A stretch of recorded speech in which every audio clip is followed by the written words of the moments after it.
Bonjour, et si nous prenions 2 minutes pour parler de l'approche coaching centrée sur l'étudiant. C'est parti!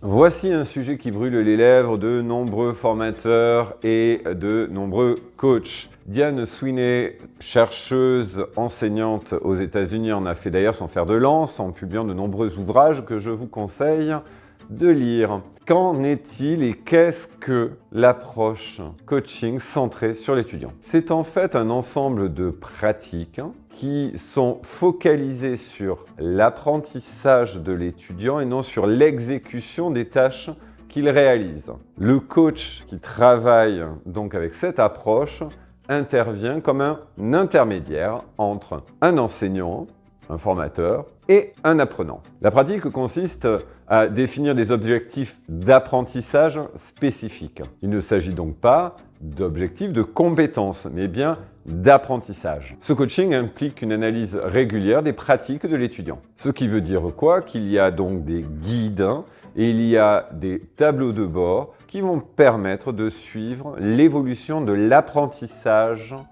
de l'étudiant. Ce coaching est un travail en collaboration continue entre, comme je vous le disais initialement, un enseignant et un élève ou un formateur et son stagiaire. Donc on est loin d'une approche coaching traditionnelle, puisqu'il ne s'agit pas d'évaluer finalement les qualités pédagogiques de l'enseignant, mais bien de coacher l'apprenant dans son apprentissage. Pour ce faire, il est nécessaire de travailler donc en collaboration avec le porteur du programme, donc ça peut être le chef d'établissement, ça peut être le formateur, l'enseignant, et ensuite travail collaboratif avec l'étudiant. Maintenant, quels sont les outils que l'on utilise dans cette approche coaching? Des tableaux de bord, bien évidemment, mais aussi de la PNL, de la neuropédagogie, l'intelligence émotionnelle qui est indispensable, la gestion du stress, puisque de la gestion du stress dépend la qualité d'apprentissage aussi. Et nous utilisons, dans le cas de cette